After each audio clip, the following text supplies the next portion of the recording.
Hello বন্ধুগণ, আপনারা কেমন আছেন? আশা করবো আপনারা ভালো আছেন। আমিও বেশ ভালো আছি। এটা হচ্ছে কাশীপুরের ভিডিও।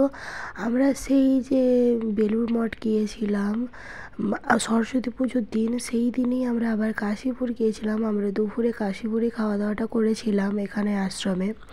তো ভিডিওটা বেশ কয়েকদিন দেরি হয়ে গেল পোস্ট করতে। আসলে এই ভিডিওটা এত বড় বড় ভিডিও পোস্ট করতে খানিক আমার সময় লাগে, ধৈর্য দরকার হয় অনেক এডিট করার, সেই কারণে পোস্ট করা হচ্ছিল না। মোটামুটি কাশীপুরে আমরা পৌঁছে গিয়েছিলাম। তারপর এখানে যে মহারাজরা আছে তারা আমাদের গাইড করে দিচ্ছিল। এখানে কত বড় বড় সব গরুকে দেখলাম, সেটাই দেখছিলাম। তারপরে ওই বড় গরুর মাঝে আমিও একটি ক্ষুদ্রতর গরু, এই যে নিজের মুখটা দেখছি, আর একটা ভটকা পাড়া আবার নাক চাবি পড়েছি। কমেন্টে জানাবেন কেমন দেখাচ্ছে আমাকে। আমি বুঝতে পারছি একটু পাকা পাকা লাগছে, যদিও আমি আসলে মানুষটা পাকাই।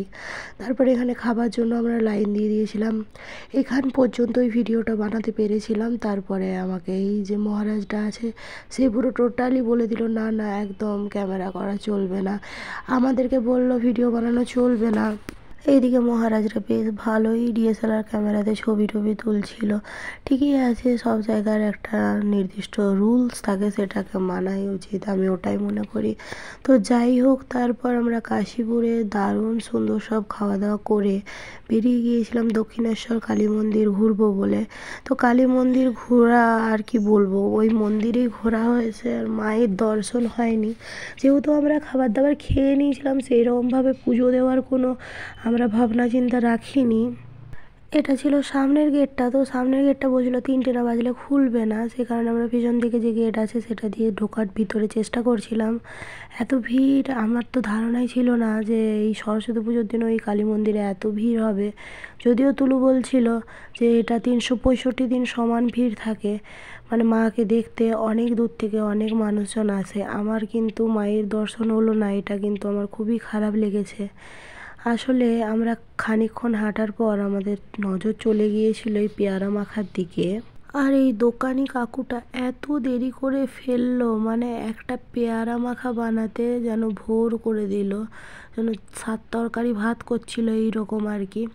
এই পেয়ারা মাখা খাওয়ার চক্করে আমাদের অনেকটা টাইম নষ্ট হয়ে যায়, এবং আমাদের সাথে যে কাকু কাকিমাগুলো আসে এবং আমাদের সঙ্গে যে আরও ছিল 52 জন 53 জন মতো, তো তাদেরকে আমরা হারিয়ে ফেলেছিলাম।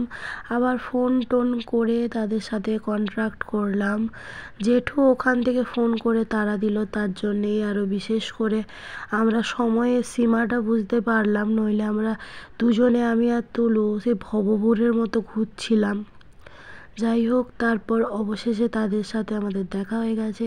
এই যে সকলকে একবার দেখিয়ে দিলাম আমরা কতজন এসছি, দেখতেই পাচ্ছেন আমরা অনেকজন এসছি। মানে আমাদের প্রচণ্ড আনন্দ হয়েছে, এইটা একটা অন্য রকমের দিন কাটালাম বলে মানে সারা জীবন মনে থাকবে। সরস্বতী পুজো সেই রকমভাবে আমার জীবনে কোনো দিনই এফেক্ট ফেলেনি।